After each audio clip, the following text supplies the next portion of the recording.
In case of a confirmed positive result, the policy should make it clear that the operator should report to the competent authority, and the licensing authority would need to be informed as well. So let's go through this bit by bit. Let's kind of unpack it bit by bit. Psychoactive substances. Now, we can find the definition of psychoactive substances in the definitions in Annex 1. So, but we have to be careful when it comes to defining psychoactive substances. Alcohol is an obvious psychoactive substance. Sedatives and hypnotics might not be that obvious, because sedatives and hypnotics are used for traveling, for sleeping. Obviously, psychostimulants, such as, I don't know, cocaine, etc., obviously these are banned substances. There again, some might have access to these as well. And then we have things like volatile solvents. Again, these are considered psychoactive substances.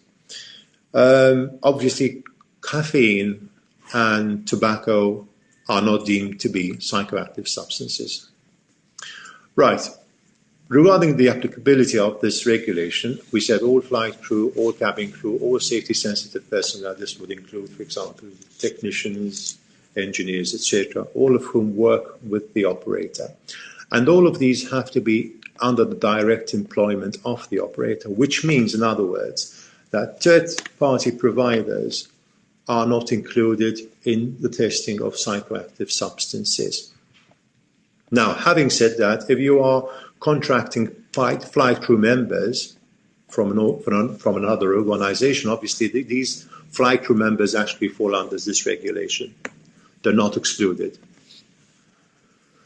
Regarding prevention, what do we understand by prevention? The policy needs to be based on just culture principles. We are quite familiar with what just culture is all about nowadays. But the prevention is the measures that the operator needs to take in the sense that the operator needs to raise awareness amongst its employees for them to prevent the misuse of psychoactive substances. Detection. Now, this is a bit different. Detection is, okay, the policy needs to include things like what happens if one of your employees, whether it's a flight crew member, cabin crew, safety-sensitive person, comes along and tells you, listen, I am abusing of this type of psychoactive substances. What happens then? And this needs to be specified. What needs to be specified as well is will those safety-sensitive personnel, whether the cabin crew, flight crew, whoever they are, if they are caught during random drug testing, are caught as being positive to any psychoactive substance, what happens then? Will they be treated fairly? Will they be dealt with in a manner that is just? And this needs to be stipulated in the policy. So, testing for psychoactive substances. Now, before I say anything about, I need to say something about training first. What does training include? Well, training includes actually psychoeducation about about the misuse of the effects of psychoactive substances. Training would also need to include things like the legal responsibility for a flight crew member who abuses any psychoactive substance. And obviously, if there's an operator policy, this should be part of training as well. Training should also highlight the importance of any support program that the operator has ongoing. The testing of psychoactive substances. Now, EASA does not mandate that an operator needs to do any random testing. That is for sure. However, testing would be required any time that a new employee joins the company, one of the above-mentioned employees joins the company when reasonable suspicion is raised after a serious incident. Now, a serious incident can be defined under EU Regulation 996/2010. You can find what the definition of serious incident is. And obviously after an accident, provided that testing is possible due to location. So coming back to going to next to the KEDGE and MPA 175, and this is endangering safety. Again, I'll go through the slide and then I'll unpack it later. So the first, the regulation would be applicable to all flight crew. The operator needs to ensure psychological assessment to flight crew before commencing airline line flying. And the psychological assessment needs to include the identification of psychological attributes with the operators, within the operator's work environment, and obviously any unwarranted behavior that could negatively affect safety operation of the aircraft. So this is what the psychological assessment needs to actually include. So let's start off kind of unpacking this bit by bit. So this regulation is only applicable to flight crew. Now, whether they're hired out, etc., they need the all flight crew as of the 14th of February 2021 joining the operator, they will require to have a psychological assessment prior to them joining. Now, people might say, operators might say, but what happens to the other crew members? Should I do a psychological assessment for these crew members? Well, if you want to do it, yes, you can. And many operators are going down the way that, we are assessing anyone in our operation. All flight crew members are going through a psychological assessment. This is one way of looking at it. But this needs not be done, because obviously now you know the crew, you know who they are, etc. When it comes to psychological assessment, we have to be very careful over here and actually define what psychological assessment is all about in terms of what EASA is proposing. When we actually get our flying license at the Class 1 medical, we do a clinical assessment. A clinical assessment needs to be done. A clinical assessment actually tries or endeavors to reveal any psychopathology that the person may or might have at that moment in time. But this is not what the psychological assessment is all about for crew joining an operator. First of all, before actually setting up a psychological assessment, the operator needs to establish a personality profile of the desired attributes, psychological attributes and behaviors that a pilot joining the operator needs to exhibit. So this is a profile of the ideal pilot, so to speak. Obviously, that profile would be built up through past experience, to the demands of the type of operation, for the culture that exists within the company, etc., etc. This is the profile. Once that profile is built up, and then it is administered. So the psychological assessment, as we've seen in the past, should not simply consist of psychometric testing, but for cognitive and psychomotor attitudes. But it should also include things like social interaction competencies, personality traits, and personality styles, etc., etc. So it's a bit of a complex thing. It's not a simple thing as we used to do in the past. Now, the question comes, who should administer these psychological assessments? Well, it depends. It depends on whether the company is a complex operator or non-complex operator. It depends whether there are 20 full-time equivalents or not.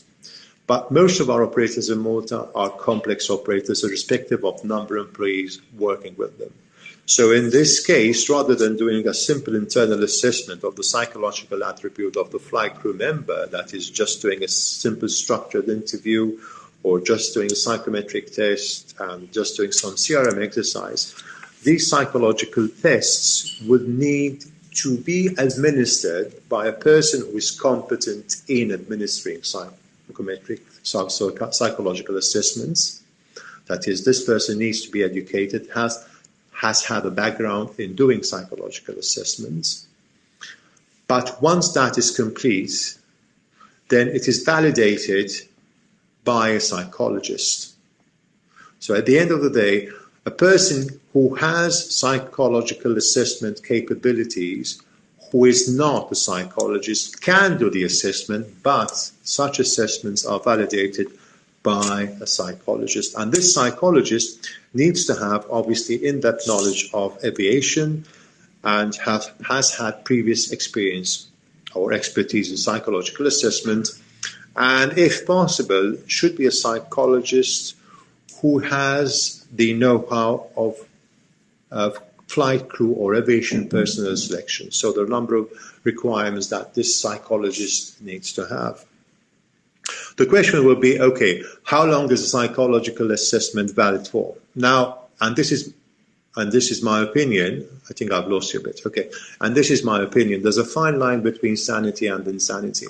Now, EASA says that the psychological assessment is valid for 24 months, and this can be even longer than that, provided that the risk assessment is provided. Fine. So it's up to you. The psychological assessment, according to the regulations, is up to 24 months or beyond, depending if you are capable to provide the risk assessment which you find acceptable. One of the questions that was asked is, okay, what happens with the psychological assessment? Can I pass it on from one operator to the other within that 24-month period? Yes, you can. And who passes it on? Actually, it's either the pilot. When the pilot actually does a psychological assessment, automatically he or she is handed a copy of the psychological assessment. That is personal data, and he has or she has the right to access that data. So either the pilot, him or herself, will actually hand over the psychological assessment to the new operator, or else, with the informed consent of that pilot, he can or she can inform the previous operator to pass on that psychological assessment to the new operator.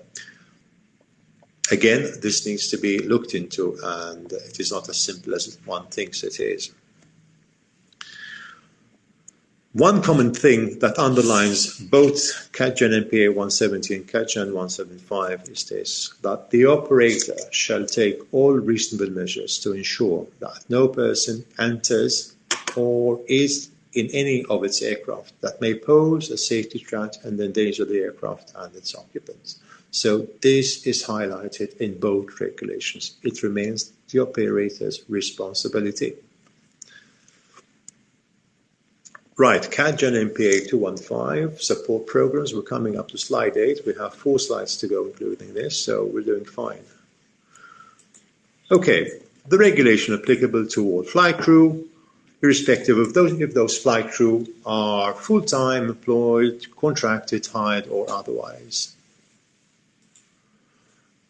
Right, the operator responsible to ensure that a proactive and non-punitive support program is in place, anonymity and confidentiality of the flight crew attending the program is in place as well, and the reason for a support program, and this is the reason why, to aid flight crew recognize, cope, and overcome dilapidating problems that may affect negatively flight crew to exercise the privileges of the license. Right. Going back, let's unpack this slide a bit. Okay, support program.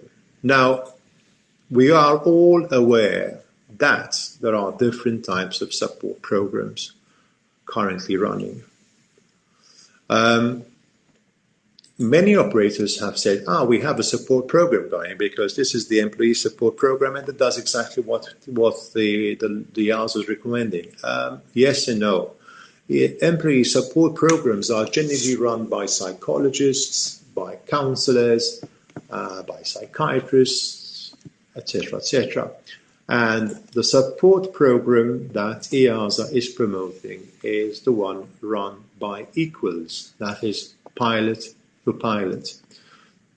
Trained pilots who are actually identified as being trustworthy and actually can do the job. These pilots obviously are then, as part of the support program, overseen by a mental health specialist, a mental health psychologist, and obviously any difficulties they relate to the mental health specialist. So as I said, the support program allows a pilot to feel comfortable in disclosing certain personal issues, such as mental health issues or life concerns, to trained and trusted others. This is very important. These are equals. They are pilot equals. When is a support program most effective? Well, a support program is most effective at any time. But if flight crew understand that they do have a support program in place, then the earlier the issues are identified, the more effective the support given is.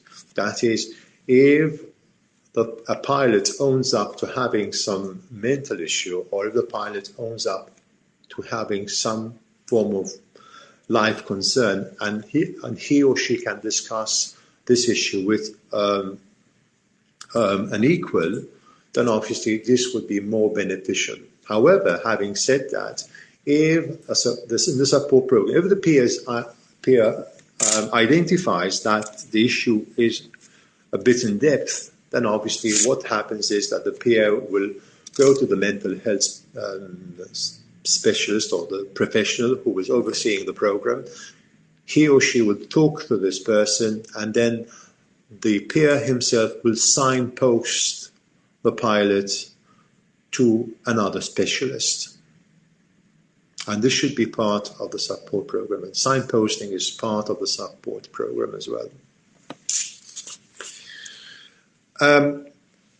Operators might say, why do we need a support program in this sense? Well, a support program is there to prevent mental or personal issues from becoming a greater liability to both the individual's career and the operator's safety performance. And this is basically why a support program needs to be in place.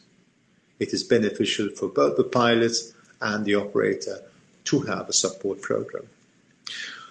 One thing I need to stress is the support program that's being promoted by EASA should not directly deal with medical, psychiatric, or psychotherapeutic assistance. This should not be the case. It is not meant to do that. Even though, having said that, some support programs have actually trained professional personnel who are actually pilots part of the support program. And another thing is that the support program should not deal with emergency response. It should not be like an emergency response center, offering timely advice about medical or psychiatric emergencies that might occur. So we have to be very careful when setting up the support program. Don't forget, support programs don't generally run 24/7. Okay, sometimes at night the support programs do not run. So in this case, flight crew need to be advised about this. Right, we're soon there. Slide number 9. What determines the success of the support program? A number of factors. I mean, I will not go through them because there are much to talk about, but the trust is the first one. Trust is very important. When I say trust, it's trust. Trust is built up over time. It's not built up overnight. So obviously this will take its time. Trust by all concerned, whether it's the pilots and whether it's the management as well. Management needs to trust the support program, and if management does not actually support the support program, in other words, they might drive the pilot mental illness underground, and this is something we don't want. Operators need to place the trust in the support program. Obviously, something like confidentiality, very important confidentiality. The fact that the flight crew member feels that he can go to a safe zone and discuss personal issues without any disclosure whatsoever to other parties concerned, that in itself is very important. One other thing is the fact that if the operator, and the operator sometimes does actually own the program because the operator pays for the program, it does not mean that it has control over the program.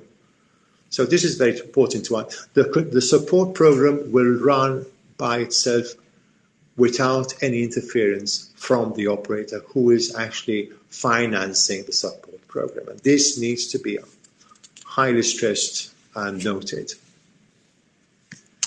Okay, accessibility to the program. How will a pilot or how will a peer intervention access the program? Obviously, nowadays, sending an email is not good enough, because sending a private email to another person, anyone has access to that email. So the best thing would be to have some kind of app to have access to that program.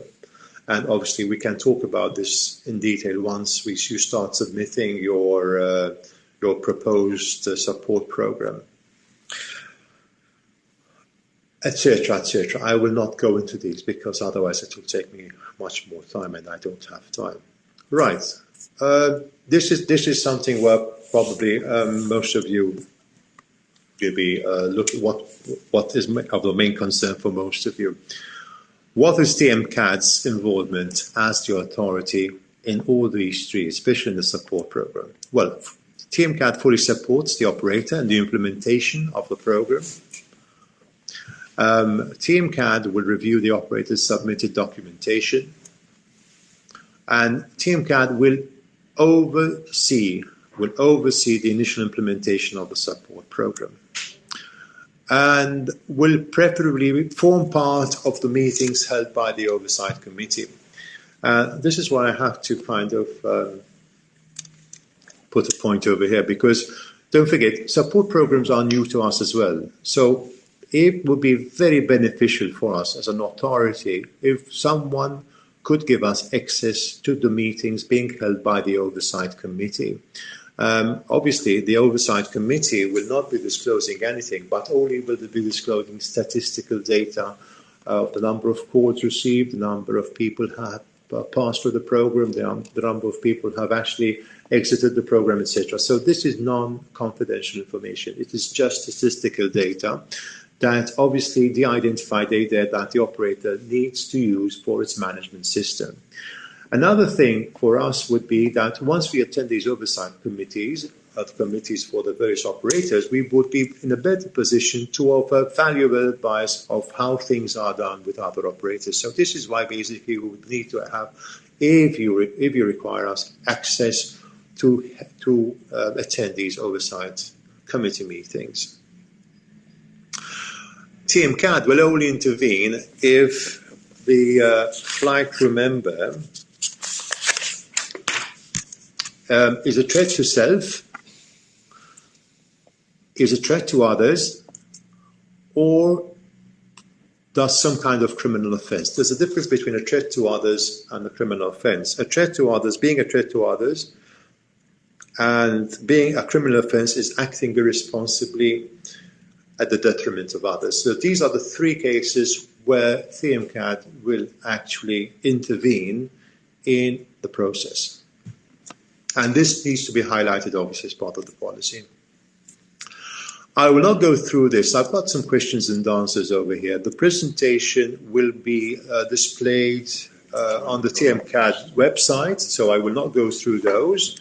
And my contact details are these. Yeah, just a minute. My contact details are this. I'm going to finish off very soon. You have my telephone number, so those of you who would like to call me on a Saturday evening or Sunday evening, it's okay, no problem. I'll be there and I'll answer that. Okay, I'll end here. Thank you very much. I know there are some questions going up, so please, let me see. Let me just have a look. Okay, freelance pilots. Yeah. So what EASA is proposing that even freelance pilots should be a part of any support program. Now, how that is going to work out, we have yet to see. But the psychological assessment, this is regarding the support program. Even as a freelance pilot, you should try to form part, or EASA is recommending that any freelance pilot should form part of a support program. Regarding the psychological assessment, then obviously as a freelance pilot, if you are going to work with an operator, so that operator is duty bound to give you to carry out the psychological assessment and give you a copy of that psychological assessment. the other question that is being asked is there any CAD requirements, suggestions for the purpose of auditing psychological assessments? Should compliance departments simply live sample live? Sorry, I mean it's a bit far. So sample live assessments. Thank you. Regarding the psychological assessments, obviously psychological assessment, there are various steps to a psychological assessment. Initially, we would need to understand what is going to be carried out on psychological, who's going to do the type of psychological assessment. So yes, basically we would need to know more, to have more details about the psychological assessment. Yes, and the compliance monitoring as well. Yes, we would need to have a sample of what type of psychological assessment, as I said, and it will be part of the compliance checklist. We are in process of completing a compliance checklist. It is quite extensive, and there are a number of questions that need to be answered. And once we answer these, hopefully we'll be compliant with all the 3 regulations.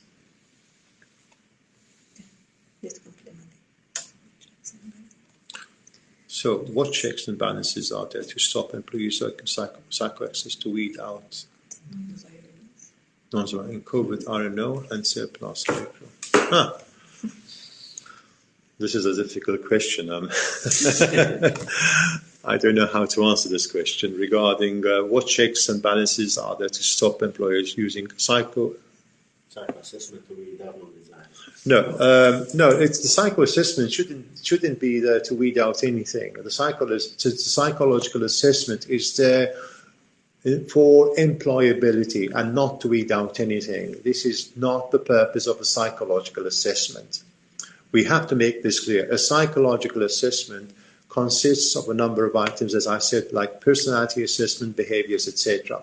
Now, if we have abnormal behavior, let's say, then obviously, and this is identified, then there is a problem. But otherwise, you will not use a psychological, you will defeat the purpose of a psychological assessment if you do not use it for the purpose that it is being intended. And this is very important to stress these things out. Are there any regulatory guidance as to the psychological envelope or that should fall into? Psychological profiling? No, there aren't. The profile is basically any profiling for a psychological assessment is done by the person who will be setting up the assessment itself. So this should be a learned person, and I've done this in the past.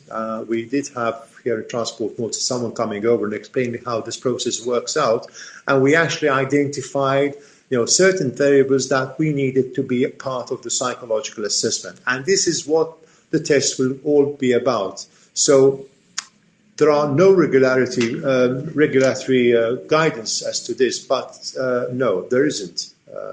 I think this was from who? From ENVIC. From ENVIC. Okay, no, ENVIC, there isn't anything about this. Considering confidentiality. Sorry, yeah. Considering confidentiality, to what depth must compliance go? When auditing the process. Yeah, initially, this is a Cedric. Initially, Cedric, we have a compliance checklist, as you said, so this is what we'll be using. And obviously, there's nothing wrong with using our compliance checklist for sure, in order to ensure that confidentiality. Confidentiality, don't forget, is the cornerstone of any support program. If that confidentiality is broken, then we have mistrust coming along and the support program will fall apart. So we have to talk about confidentiality. It's not a simple thing as, to what step compliance must go to. As long as you ensure that confidentiality with the setup you have is safeguarded, that is what's most important. We need to ensure that the safeguard of confidentiality. Is there an overview about authority-approved support programs that operator without their own program can join? As I said, first of all, approvals, the support program is not an approval. So anyone submitting this thank you for this question because this is very important. The support program is not an approval. As you said, we use the word overseeing. We don't approve anything. So operators will not be submitting Form 0091 for approval. And we don't have any authority-approved programs. You will be listening to Dr. Adrian Becker, and he'll be talking about this. So I think it's worth waiting for the answer, and if you can actually, who was this? Philip, if you can actually bring up this question when Dr. Adrian Becker is talking, does his presentation, that would be a good question to ask him. Can you come back to slides? We've got your details. Okay, fine. Oh, you got my details. Okay, thank you. Hope to talk to you, Jose. Okay. Can an individual refuse to be assessed by a person selected by operator? So, if a person, well, this is a regulation now. If a person refuses to be assessed by a person selected by the operator, then he should have valid reasons for doing that. Don't forget, psychological assessments are not part of the operator sometimes. Even though the operator pays for them, these are done by individuals and overseen by psychologists. So there's the reputation of the psychologist in place. You cannot just simply refuse an assessment. Obviously, you can refuse the result of an assessment. That's okay. But simply going and saying, no, I will not go through this assessment, you have to have valid reasons why you are objecting to that psychological assessment being conducted. And the operator obviously will take that into account. Okay. That's it. I think that's great. Listen, I need to present the next speaker, which is Dr. Matthias Gruppe. Matthias, I'd like to introduce him. Just give me a minute. Let me just exit. I have to exit. Oh, I have to exit. Okay. There it is. There is Matthias. Okay. Hi, good morning, John. Just give me a minute. I seem to be having a problem with my camera. Can you hear me? Can you hear me? Yeah. Yes, John. Okay. So I'm still live. Okay. So I need to introduce Dr. Matthias Gruppe. Matthias is the head of the ATO of VistaJet. He's obviously TRI on the Challenger 850. Well, he sent me his resume, and it's quite comprehensive. I was amazed. I mean, the first thing I noticed is that he was a member of the Dresden Philharmonic Orchestra, playing violin over there. That's great. So anyway, besides other things, he holds a PhD from Cranfield University and a BSc in psychology. He loves concerts, obviously, and with much ado, I'd like to welcome Matthias to the presentation. I'm going to mute. Okay, John, thank you very much. Good morning from Berlin. This is Matthias. Can you hear me actually? We can hear you fine, Matthias. You can go ahead. Well, and can you also see the slides? Very good. All is good. You're good to go. Thank you very much. So I would like to introduce the pilot support program, a little bit challenging approach, how VistaJet sees towards the introduction of a new pilot support program. So first of all, I would like to share with you the challenges which we see, and then the idea what we want to do. First, we all know that this all emerges from the tragedy. We haven't pointed this out so far anymore, but this is basically the starting point of this whole initiative. But as a tragedy, and every tragedy can have some good outcome with the new regulation coming up. And the regulation 1042 is basically, let's see, the worldwide first attempt to look for the mental health of flight crews, which is in itself a very beneficial, let's say, contribution to safety, I would say. So the problem is just how to make it alive and how to bring it into place. We all know we have some details to found at the guidance material and the AMCs, and one of these parts is this pilot support program, which should be part of the operator's safety management system. So this is very pointed out already from John. However, I want to focus on one special key aspect, which you also pointed out already, which is trust, mutual trust between the pilots and all the other stakeholders. We need to make sure that the crews are less likely to hide any condition and be more likely to report if they seek for any help. I think this is a big challenge, and the question is now how to solve it, because I show you why I see this is difficult. When we see the guidance material, we see that this is a multi-stakeholder platform, very good. There is even mentioned many times that trust is essential for successful implementation. Sounds excellent. And also all stakeholders should be part of the initial setup of the support program. Sounds even like very convincing approach that this is possible. But how can this be achieved on a daily basis? We have to be realistic.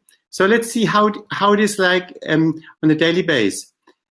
Let's see, we have now established a wonderful safety management system, and we have confidential reporting from pilots on our system, which we have in place and which is well maintained by Cedric. So we just need to make sure that we can get this started working also for the mental ill health issues which we face from pilots. However, there is something else which is the Part Med, and this is unfortunately not let's say aligned with this commercial air transport. This is two different entities from the government authority, which, for example, we might very well sort out now with Transport Malta. So we are in line, we have the stakeholders. However, now think of a pilot holding a German license, or German medical, let's say, and now we have made him trusting our system. He is very open-minded to share his ill health issues, his problem. Then he's going to his doctor to fill out his medical, and then he has to fill out now a new questionnaire. And this questionnaire will ask him, did you face any problems within the last 12 years regarding your mental health? And if he is honest enough, he will cross yes.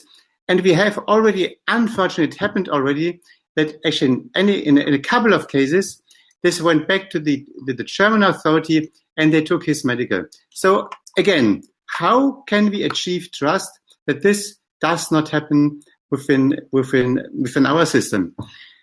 So let's look what others are doing. We see when we share, look at the net, we see a lot of initiatives going on, call it pilot peer support. So what is the advantage of a customized pilot peer support?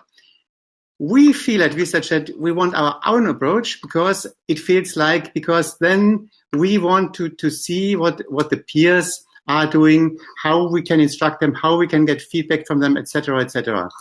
And some of the numbers I would like to show you. There's one example I want to point out. What they say, only 1% of the pilots report mental issues and they will lose their license. Could be, but why is it like this? Let me show you this one now. The next slide. For master studies, I've done an online survey with 180 pilots participating. Majority were German-based because the German union supported the online questionnaire. It was fully anonymous. And what was the result was that only 34% of the pilots would use a peer support system for large mental health problems. So that means, like, if you see this 1%, it's clear, because the 66% which are not reporting the problem, they might even be on threat of losing their license. So that means, like, again, we don't have a viable solution if we go back to this issue that we want to avoid this tragedy of Germanwings again. So here now, if you see the results from the survey, you can see this is the figure I've pointed out. 34% would share also larger problems with peers, which is good. However, if you see the other green bars, basically it's difficult to read, I understand, but I can tell you what is underneath. The green bars indicate the large problems and the intention of pilots or the preference of pilots on who to contact.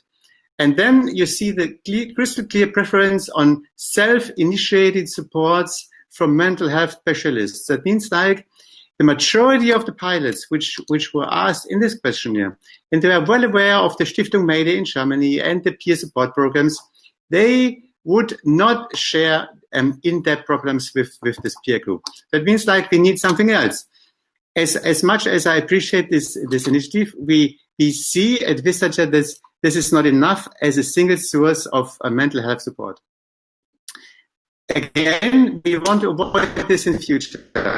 And the peer support generally is is a starting point, and also the initiative, of course, the 1042 is an excellent starting point, but still I want to draw back to that this is the one we have to avoid. So another problem I want to, but I have to mention this as well. We want to create trust, and this is the problem.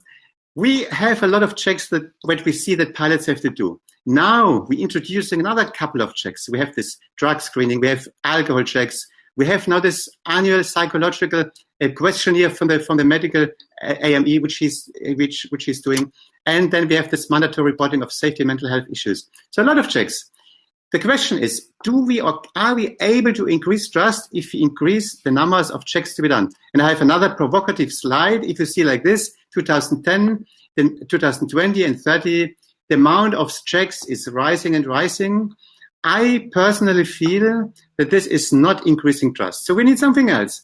So what can we do now? And now I would like to show you something else, but I have to show you this one because we would like to go an alternate approach at VistaChat. And I invite you just to follow this up quickly.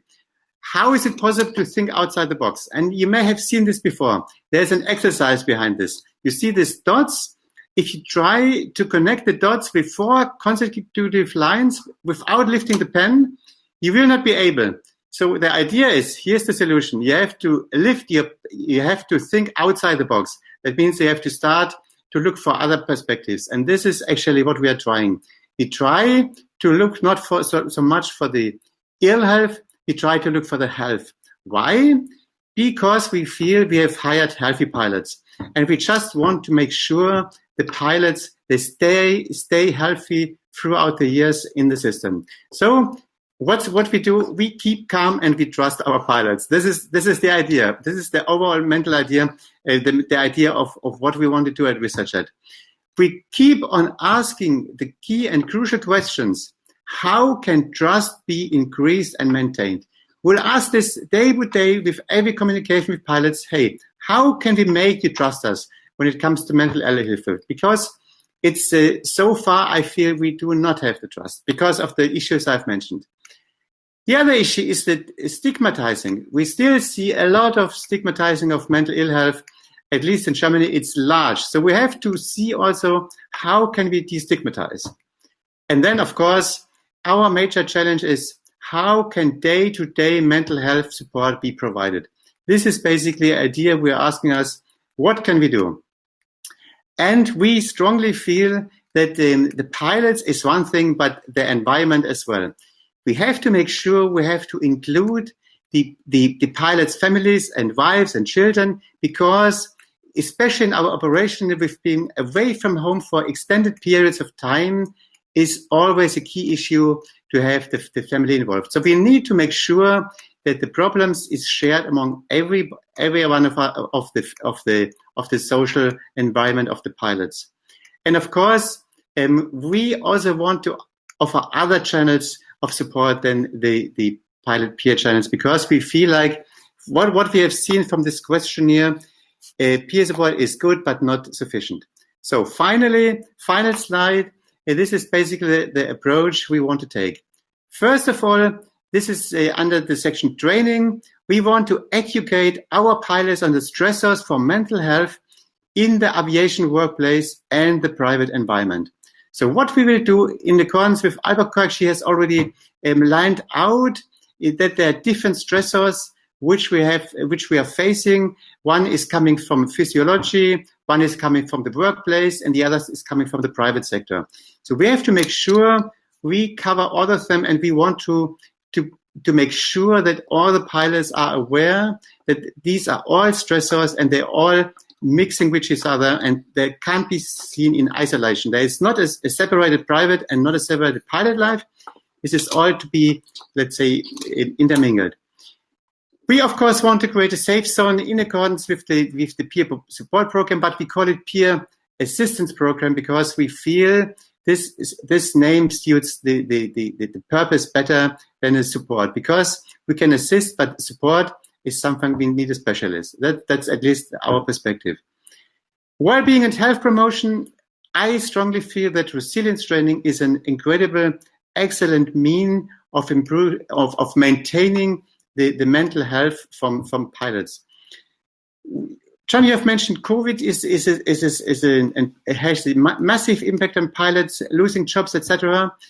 And I've seen resilience training, which is basically also available, let's see, now in many parts of the world, very successfully. I feel like if we can, and this is what we're planning to include single modules of this resilience training on the recurrent training for the pilots, which they can download and then listen to in hotels, etc. And we try to make them aware of that. I feel like this is another point of maintaining the mental health from the pilot. I've mentioned the critical incident support via the safety management system. This is clear, and this is already now in progress, so it's being set up. We already have an insurance for loss of license. We have mentioned this, but this is another point. We have to make sure what happens if pilots lose their license in terms of mental ill health. And of course, we want to provide a range of options for mental health support for the pilots, because I feel like the pilot peer support system is for sure very good but it's not the end of the road, and we need to broaden the range of available sources. Thank you very much. Hope that was understandable, and I'm looking forward to questions.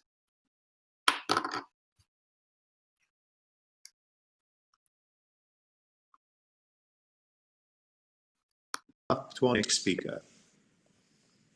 The next speaker is Dr. Adrian Becker. For one's left, this is, we can call him Adrian, I would presume. Adrian, can you hear me? Are you hearing me, Adrian? I can indeed. Yeah? Okay, fine. Thank you, Adrian. Can you hear me? So, yep. Welcome, Adrian. Thank you for being with us today. I know you're a very busy man, but thank you for giving us this time to hear what you have to present to us. So just a short introduction. Adrian is a registered and experienced clinical organizational and aviation psychologist.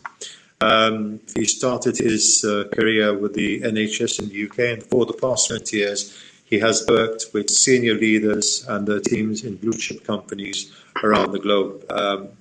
Adrian has special expertise in human behavior in complex organizations.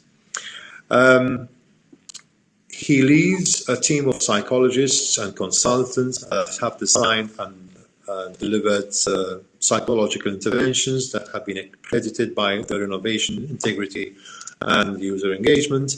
Adrian, together with Professor Gore, have founded the Center of Aviation Psychologists, and at the moment they are implementing and operating pilot peer support programs.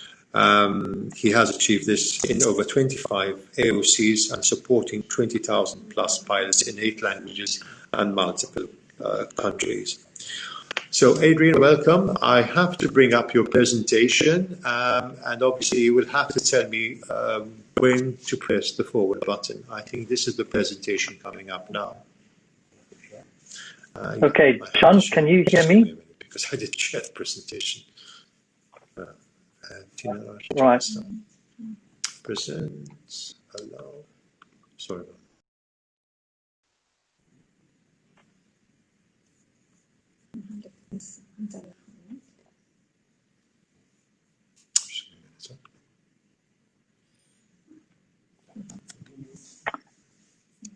Okay.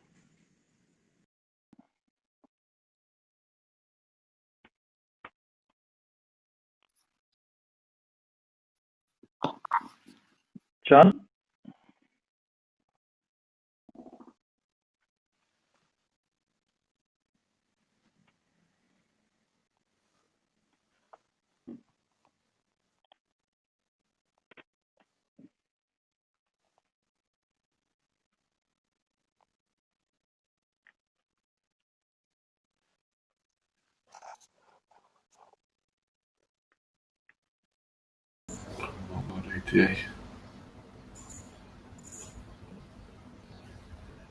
Okay.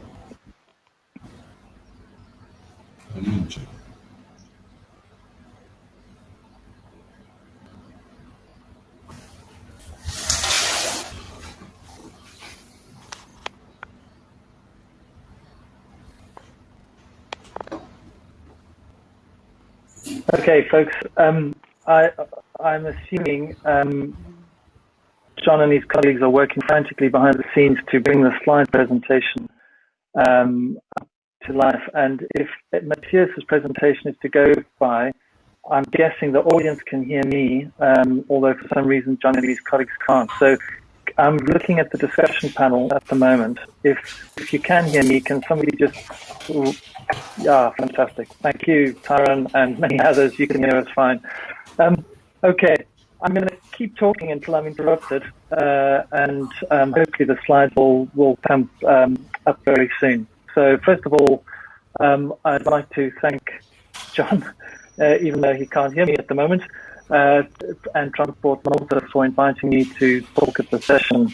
As he would have, or as he did indicate, I'm a clinical psychologist by profession. I specialize in aviation, and 4 years ago, my colleague and myself, Professor Robert Ball, set up the Center of Aviation Psychology, largely in response to the Germanwings incident and many of our clients asking help in establishing peer support. And in that time, we've specialized in supporting AOCs, firstly large AOCs, setting up their own peer support programs.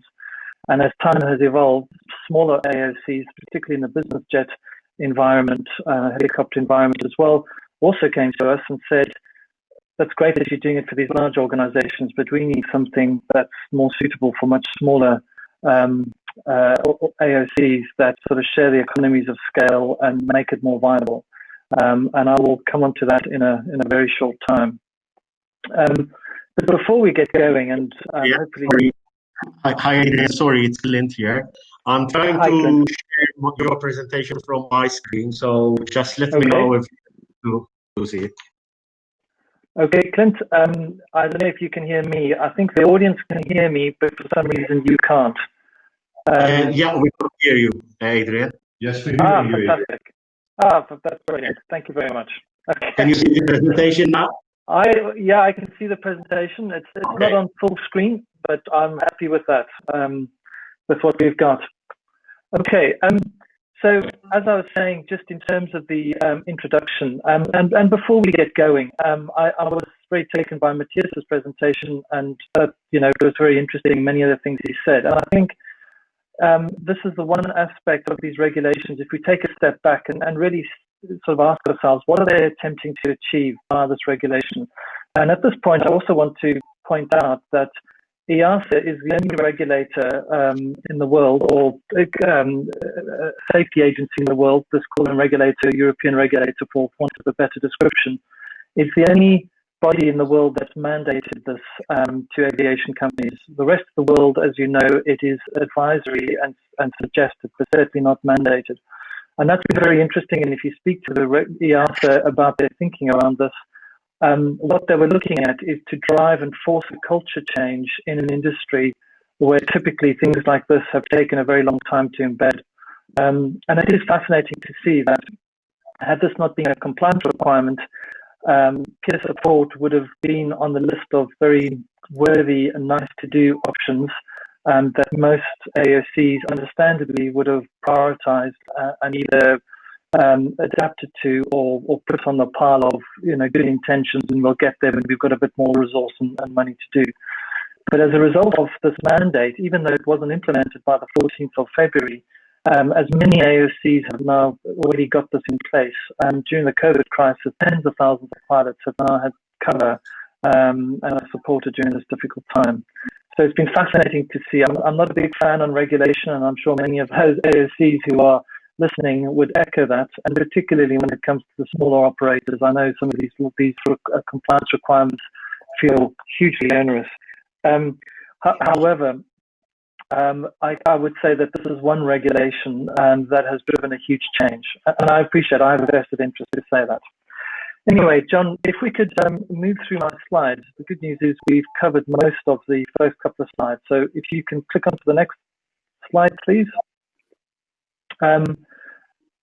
Hopefully there's a bit of a delay on these slides. So at the moment, sorry, if you just click one back if you can, thank you very much. So at the moment, we provide peer support programs to a variety of clients, and as you can see, sort of a fairly large and rising number, mostly across Europe, but not exclusively. We have clients outside of Europe too. If we can click onto the next slide, please, John. Thank you. As you can see, we started off, as I was saying, with the large AOCs. Qatar and Canada, we don't provide the peer support, but we support them in other ways. But you can get a sense of the flag carriers that we support sort of across Europe and so on. However, as I said, and if you can click onto the next slide, please, John, thank you. There was a real desire to create something more bespoke to the needs of the smaller AOCs. And this is when the first two of our network programs we established. One is referred to is bizavpsp.com. You're welcome to have a look. It's open to the public domain.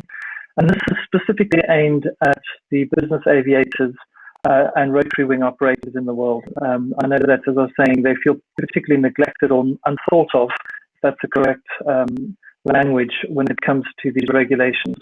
And so we've provided a network of a peer support network that they can join.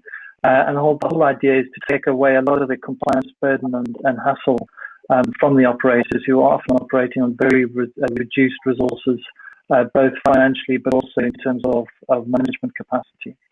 In doing that, we also realized there was a requirement for smaller scheduled airline operators for something similar. And what's been interesting to us working with pilots over the past 10 years, but more specifically in this field in the past 5 years, is that pilots from each sector, although they share a common sort of career path in terms of the burden and the cost of getting the license and so on, pilots in each of these sectors are uniquely sort of pressured. They experience pressures in a very different way. So pilots in rotary wing operations will experience very different pressures to pilots in a scheduled airline operation. And then pilots operating sort of certainly in a business jet environment where they may be spending weeks or months away from home, just with another colleague, and they experience that. So as you can see there, we set up these two networks with that in mind. And that really brings us on to 9H PAN, Peer Assistance Network, specifically focused on Malta AOCs. So 9H PAN was set up a few years back specifically for Air Malta pilots under the vision and the guidance of Taran Galea, and give him credit for driving that through long before the requirement date was in place. So that was set up, and we trained up some kids who did some fantastic work, and it was still in the early days. And with this pandemic, what this has also done is brought an opportunity for innovation. And so 9H PAN has moved away from the remit of Air Malta and is now available to all participating AOCs based in Malta who would like to join and share. And the benefit of obviously the 9H PAN is that it can offer peers as a fully outsourced solution, both to from the business aviation background, but also from a small scheduled airline background. And although we already have peers trained up, well, not only Maltese nationals, we also have peers that come from other nationalities, recognizing that many Maltese AOCs will have pilots who come from nationalities other than Malta. At this point as well, we're also looking to train business aviation peers, Maltese business aviators. So if there are any who are interested and would like to join part of our program, it'd be great if you could let me know. But the point of all this is that essentially what we're trying to do is drive through a culture change. And this is really what I was saying at the introduction.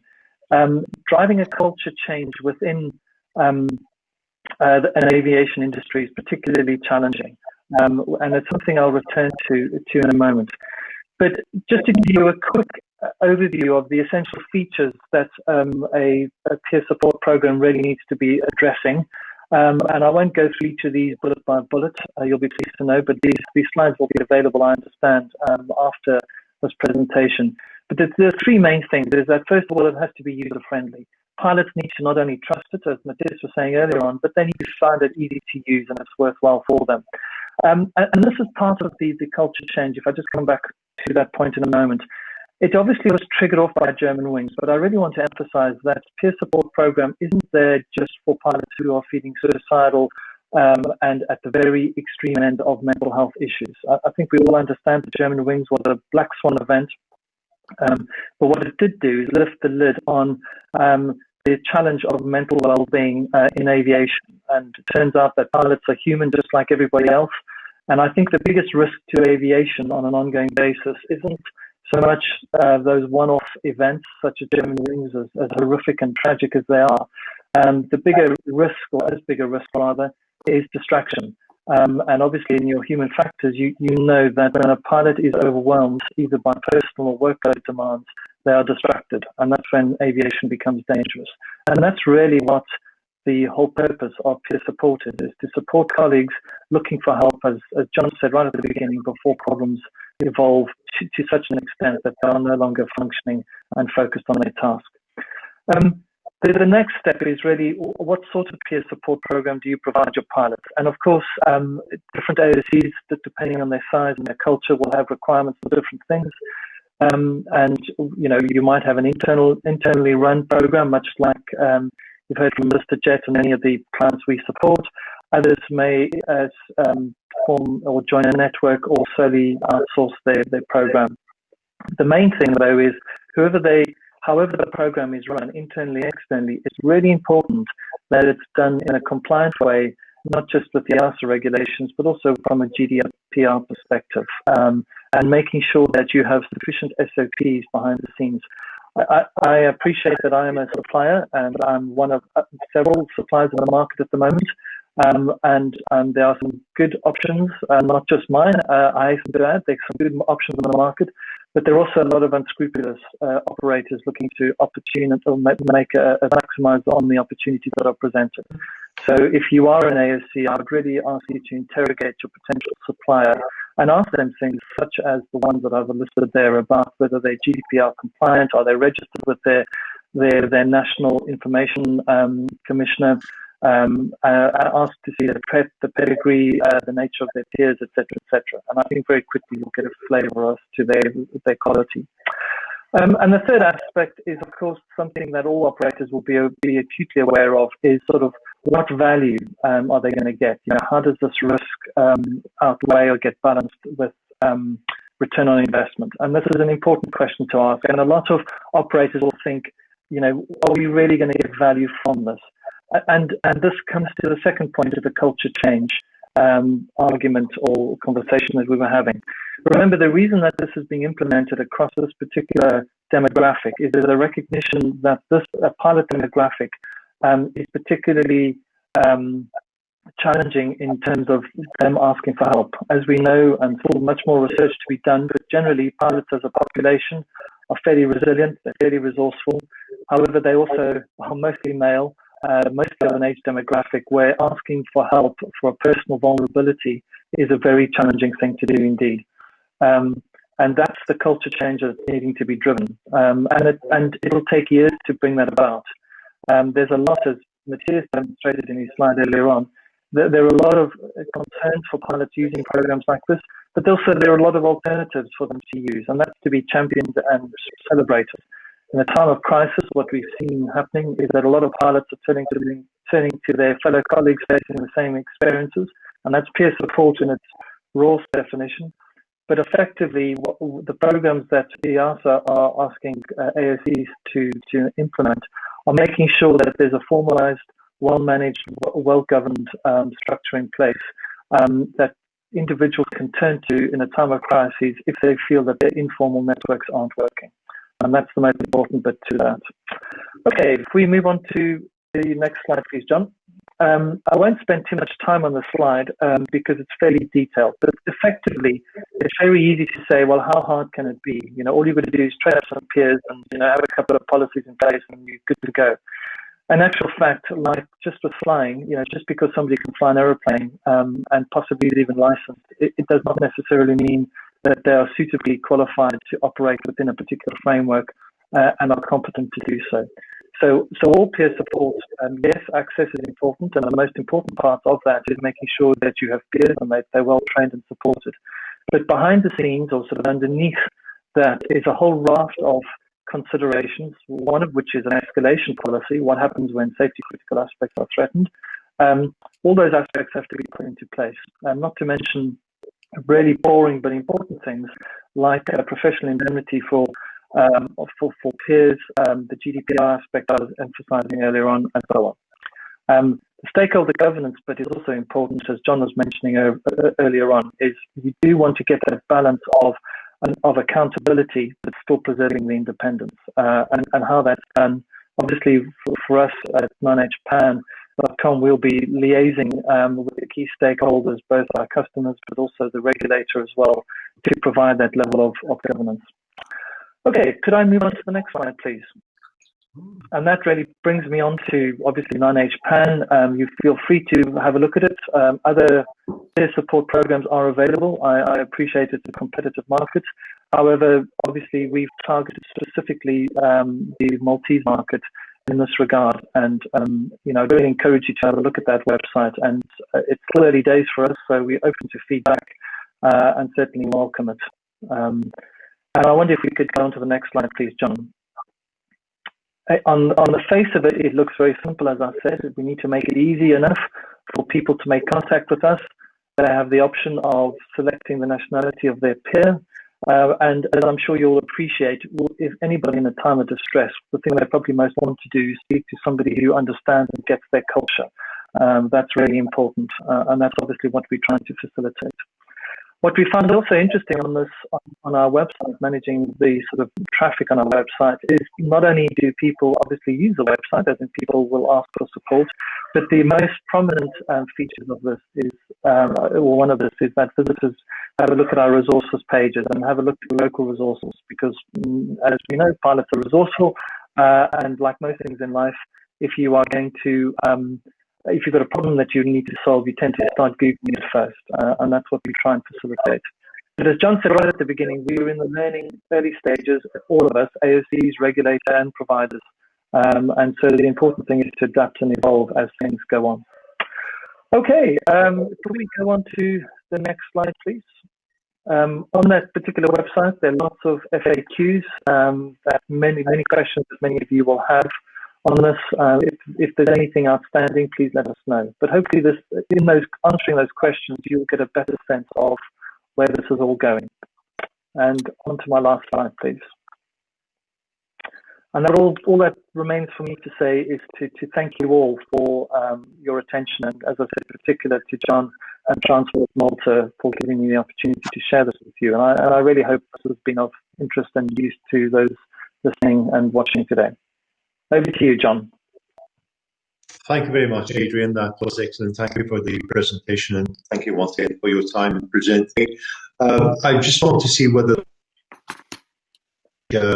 perhaps you can answer. Just 1 minute, please. Sure.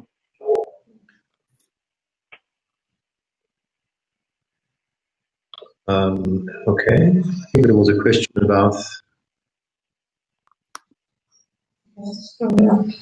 There was a question, Adrian, which you can answer. I mean, it's all about how would you train peers? What is required for peers to be trained for such a program? Yeah. So we get asked that question a lot, and it's a perfectly understandable place to start. So before I go into sort of what constitutes good training, I really emphasize the point that training peers isn't in itself sufficient and enough to get a peer support program up and running, because part of the training, and this is the answer to the second part of the question. Part of the training is obviously the basic skills of what is a peer supporter, and as we've heard from Matthias and others, it's not about being a counsellor or a therapist. It's about being a peer, and part of that is about having the necessary skills, the empathy skills, which is a skill set in itself, for those of you who know. But the other aspect about it is operating within your limits, and that's something that pilots know all too well. Understanding what safety mechanisms are in place on how to use the clinical supervision and the oversight, the parameters around data protection, and all those aspects are put into that. It's really important that the peers have professional indemnity insurance as well, and that insurance will only come via the supervising mental health professionals. So in this instance, we provide insurance to all our peers. And the reason it's like that is that it's understandable that in order to protect peers, they need to operate within a framework, a set of SOPs that not only protects them, but most importantly, the pilots that they serve. So the training, in a long answer to a short question, the training is important. It obviously needs to focus on the core skills, but it also needs to focus on the operating environment that they're in and the SOPs that go with it.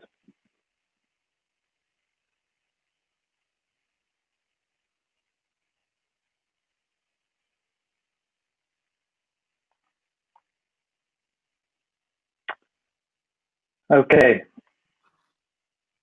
John, I'm going to just add another point because I'm not sure where you've gone to, but for those of you still listening, I suppose at this point, I also just want to say that I appreciate for a lot of AOCs who are only sort of turning their minds to this. It is overwhelming and it is potentially quite confusing and needn't be. And, you know, there are providers on the market. Obviously, you know, I'm one of those. Be more than happy to support you in thinking this through in the time that you've got to do it. But I really would like to encourage you to not to lose much time left if your paperwork needs to be in by the 1st of January.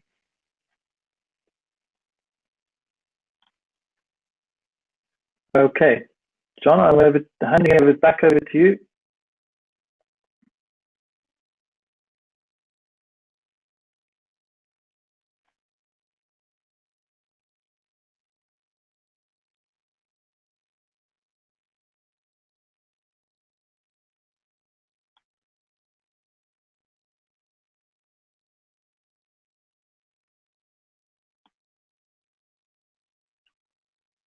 Okay. Not hearing from John, so not quite sure. Thank you, Adrian. Thank you very much. Okay, over to us. So I apologize for the little bit of confusion. We got confused for a little time. So thank you very much for those presentations. Thank you, Matthias. I'd like to thank John as well. Hopefully we have answered all your questions. In any case of doubts, do not hesitate to contact us. As John said, he's happy to answer the phone on a weekend, apparently. So please feel free to get in touch with him. Just in the interest of time, I think that we are 5 minutes ahead of schedule. So I'll invite you all to go get a cup of coffee, get something to eat. We will come back at 11:30 to discuss Part Camo and the awareness and operations. There's a question? Okay. From Andrew Costa. Okay, can you help with the paper? I don't think it's a question, it's Andrew. So we'll be back at 11:30 via stage. Join us via Part Camo room. Okay, see you later. Thank you very much. 11:30 sharp. Thank you.